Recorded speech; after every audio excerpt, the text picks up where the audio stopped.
host of At Your Service. Today we have some guests who are going to tell us ways that we can save money, cut down on our stress, and maybe be a little bit more concerned about the ecology. And you'll never guess where they're from. They are from Metro. So welcome to our show. Why don't we go around and you each introduce yourselves?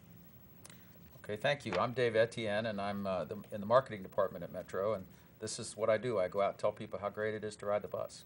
Good, good. Hi, and I'm Kim Lehman, and I am the Ridership Development Manager. And my job is similar to Dave's. We do a lot of hands-on with companies, with businesses, with schools, and we really talk about the benefits of riding Metro and are happy to be here today. Great, welcome. And then our good buddy here. Hi, I'm Tom Caruso. I'm from Anderson Township. I'm here today because the Transportation Advisory Committee has been working with Metro to increase ridership in Anderson Township.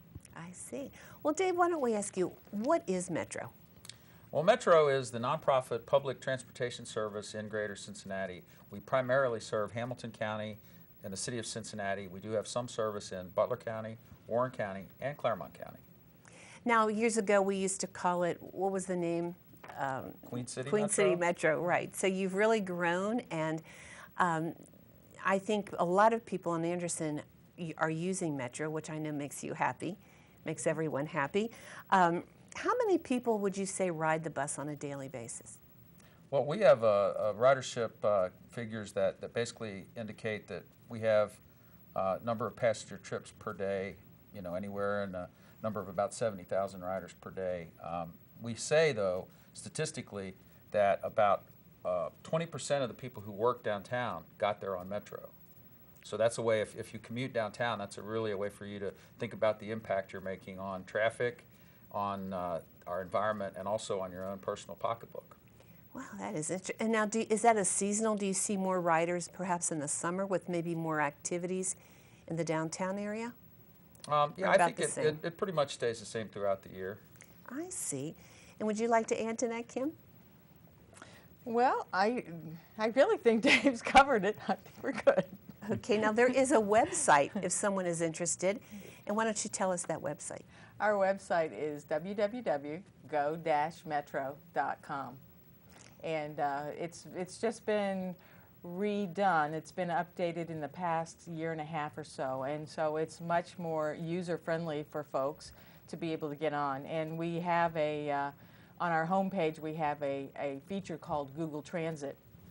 And so that helps people plan their personal trips, and it has a place for them to type in their starting location and their destination, and it gives them at least 3 routes that they can choose from as far as using the bus and having to transfer maybe, and really gives them the time frame, gives them a lot of information that they would not have had. It's similar to the function of a MapQuest. MapQuest, that sounds great. I bet that's utilized quite a bit, a bit.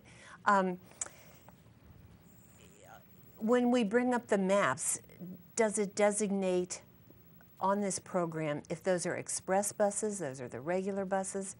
Yes, it does. It gives all types of details, especially like if someone is having to walk to the bus stop. It will even give details about how far they have to walk, and if there's a sidewalk or no sidewalk. It gives a lot of specific information that can be helpful for people in making choices about how they want to make those commutes.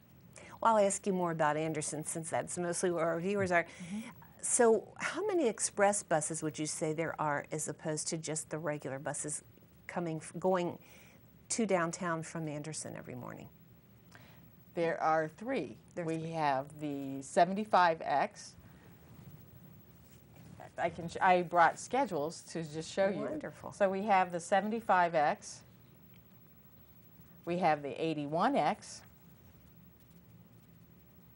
And then we have the 30X. So we do have schedules, and these schedules are available in multiple locations. So they are on our website, and people can actually print them.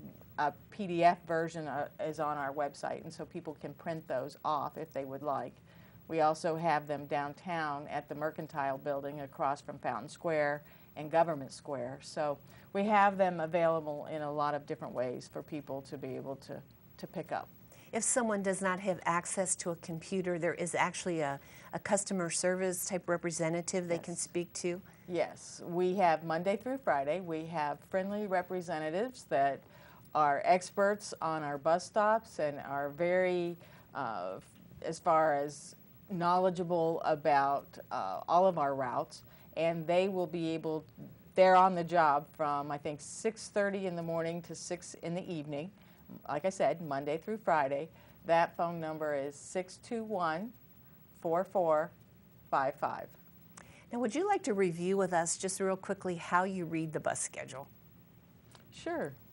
Dave, you want to handle that? I'll You take gonna do that one, Dave? Yes, Okay. absolutely. A bus schedule is really an informational piece that has everything you need to know to ride the bus. But what I like to tell people is start out with your destination and work your way backward.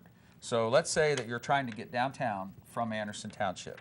So the bus that we're using here is the 30X, and the 30X drops off at Government Square Area E. And let's say that you start working at 8 a.m. in the morning.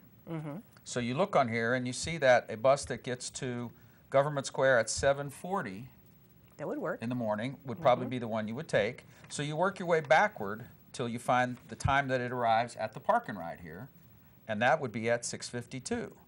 So you would catch a bus at 6:52 at the Anderson Town Center Park and Ride, and it would drop you off right at Government Square at 7:40 a.m. Is Government Square, that is the hub. So does the bus stop at a couple other stops or not the Express? Does the Express just go? Actually, depending on the route, some of the bus routes stop in different places and some don't. For instance, the Route 30X, the one I'm using as an example here, does have a number of different stops between Anderson Town Center and Government Square. But if you were to get on the 75X, which Kim mentioned, it would actually come downtown the way most people would if they were to drive their own personal vehicle. It would go right down 5 Mile, get on 275, get on 471, and come into downtown just like that. So it would not make any other stops. I see. So the difference between these different versions are the stops and the times? The stops in the areas that it serves. I For see. instance, this one is the Beachmont Express, and it actually comes down 8 Mile and Clough Pike and Nagel and Beachmont and Corbally, and then gets on Columbia Parkway. So it's picking up people all along the way in those various neighborhoods there. And what is the way you would like the person to catch the bus? You want them to hail the bus? Yeah, we always say it's a good idea to make sure the driver knows that you want that bus as it's approaching, because not all buses stop at every stop. And that's something that a lot of people that don't ride frequently realize.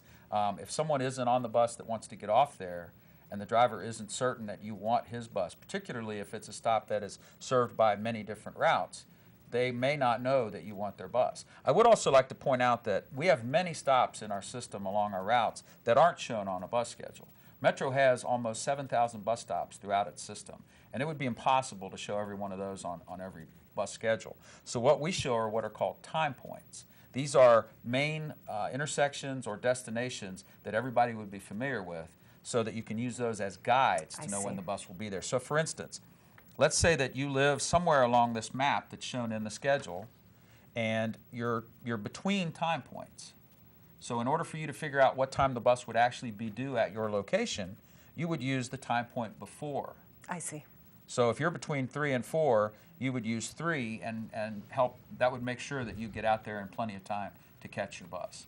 But for novices just beginning, the best thing would be to get on the bus and ask the driver, this is the bus that I want to be on. Yes, absolutely. Now, what about strollers or what about some type of luggage?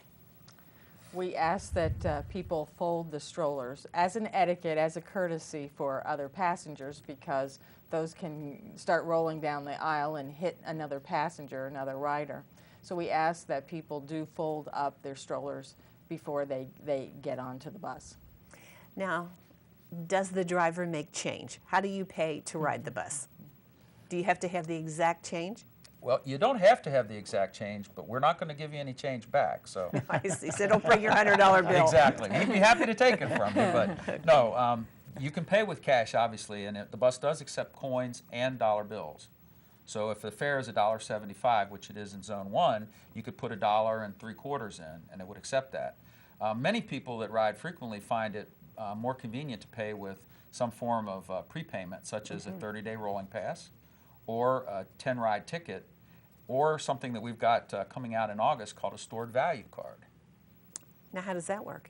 Well, it'll work very similar to what a debit card is right now. Let's say you get a gift card, Visa okay. debit card or something like that. You can load $10, $20, or $30 onto that card, and every time you ride, it deducts whatever fare you need to pay. And it's as good as long as it has money on it. And when it's empty, you can just throw it away and get another one. So you don't have to worry about it expiring or running out at the end of the month or anything like that. So this is a crazy question. So you get on the bus, you drop your $1.75 in, you sit down, and then you ride further than that $1.75 is supposed to take you. Does the bus driver catch that as you're getting off, or? Actually, you bring up a good point. Metro does have a number of zones that it operates in, and our fare system is based on how far you travel. So obviously, the further you travel, the more you have to pay. The buses that you would get on at Anderson Town Center are actually in Zone 2. So the fare here is $2.65. So when you get on there, you would pay the $2.65, and that would pay your fare all the way through to downtown. Now, if you're getting on downtown to come back out here, you get on, you tell the driver, I'm riding into Zone 2, and you pay your $2.65 then, and he gives you something called a zone check. I see. And what that does is when you get ready to get off the bus, it actually tells the driver, hey, I've already paid my fare. That's right. And I'm good to go. I will say, though, that some of the routes that we have in the afternoon that are express routes coming back out to the suburban communities are pay-as-you-go, which means that you get on and sit down and you pay when you get off. That way the driver knows wherever you get off, that's the fare you pay. So you could get off in Zone 1 and only pay a Zone 1 fare, but if you ride all the way to Zone 2, you'd pay the Zone 2 fare. So you get on the website, you find out, you map how you want to go. So what if it requires a transfer? Where does one buy the transfer? You actually get your transfer right on the bus. You tell the driver, I'm going to need a transfer, and that's an additional 50 cents. When you pay that 50 cents, the driver will press a button, and your transfer will pop up right out of the fare box. So is it 50 cents to go to the next zone, or is it depending on how? Well, you always have to pay that additional zone fare. Right. So if you're riding on a Zone 1 bus, for instance, and you pay your $1.75, and then you get a transfer, but you use that transfer to go into Zone 2, you would pay that additional 90 cents at that time. I see. So you always have to pay the difference between the zone fare that you're in, Zone 1, and the zone fare that you're traveling to, Zone 2. And in that case, it would be 90 cents. Well, with the cost of parking downtown, that's really a bargain. Yes, It it truly absolutely is. is. Now, I know, of course, I would be interested in this. You do have senior specials, right? You're correct. We actually have a program called the Fair Deal Program, and it is a program that you apply for, and you have to get a special ID card that you use. But if you're 65 or older, and that's why I can't believe that you would actually qualify for that Oh, I program. like this man.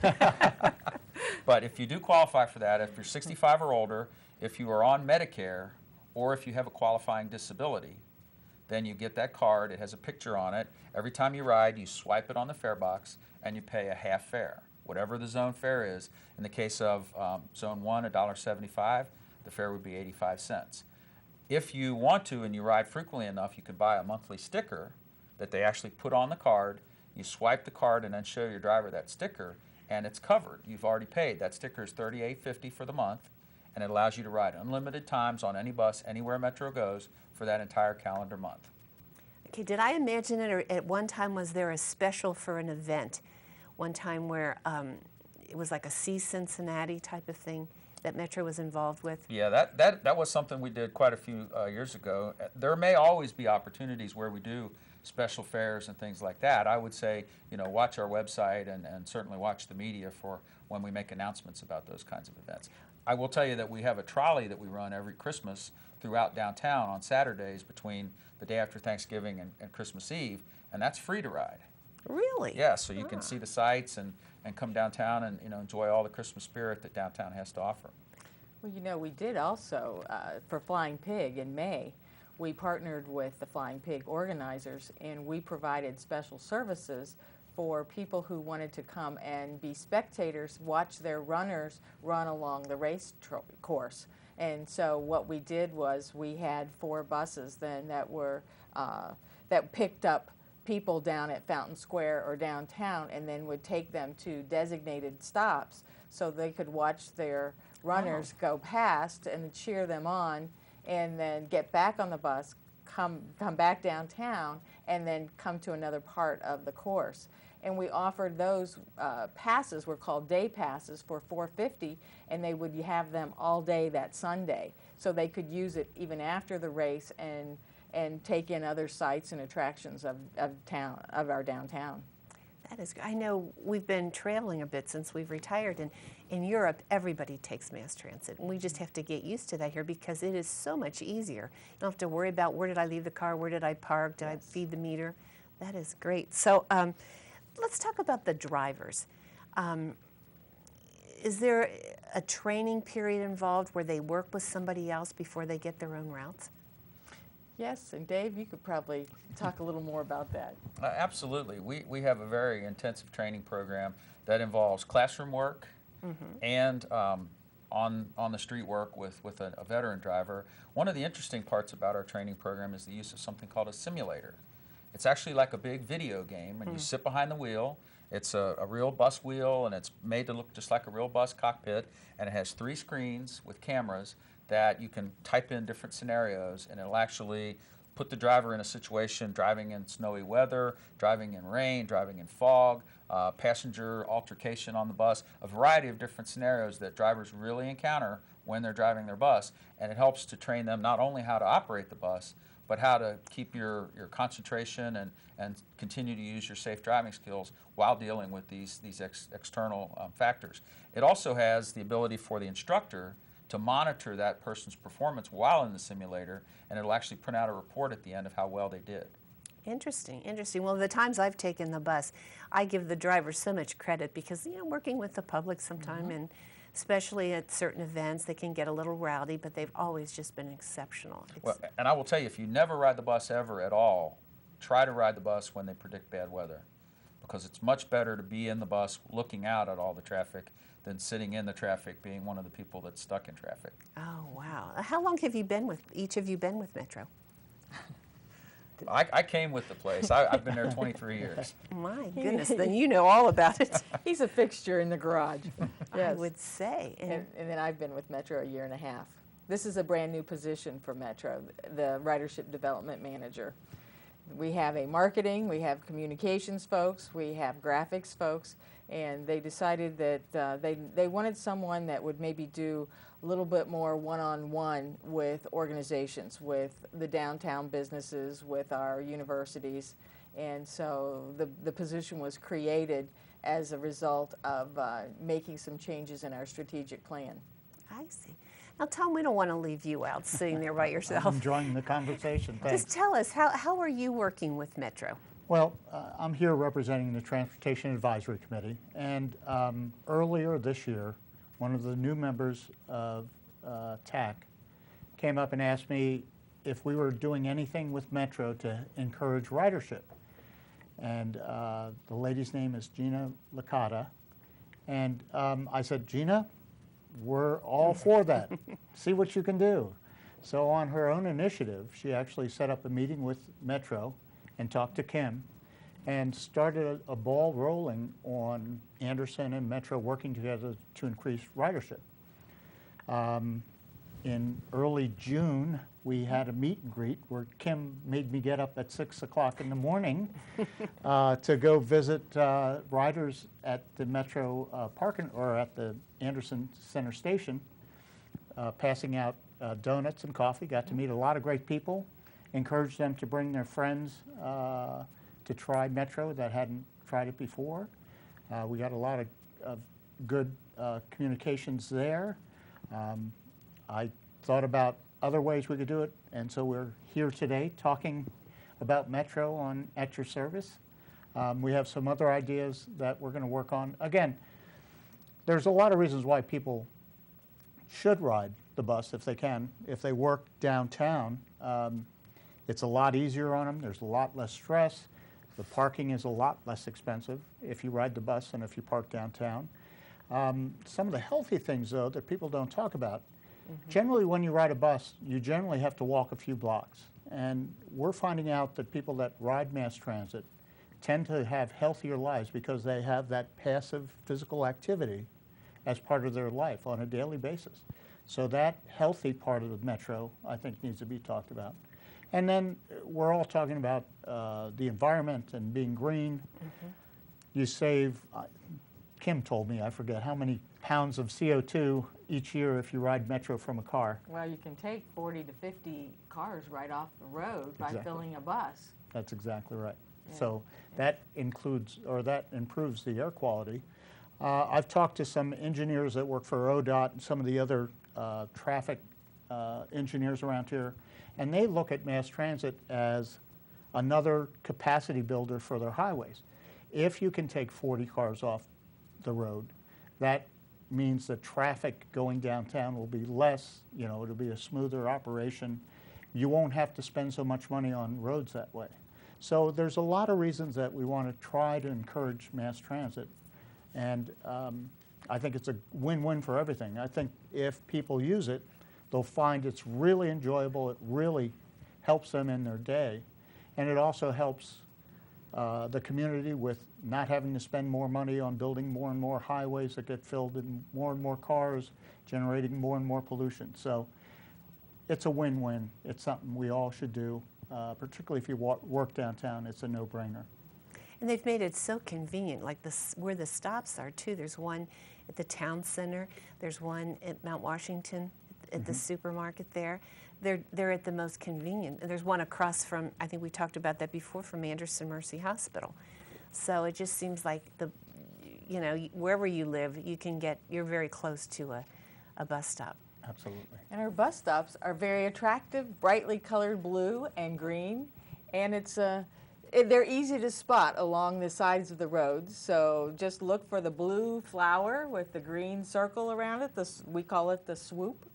And on the bus stop sign, you'll see the routes that serve that specific area.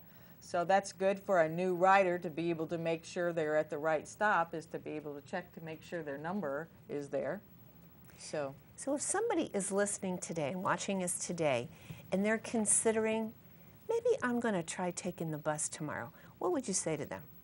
Well, I will tell you from my own personal experience, I'm a reader and I love to read, and I get to read a book a week because I ride the bus. The folks at my local library know that I come in every month and get my 5 books because I'm a bus rider.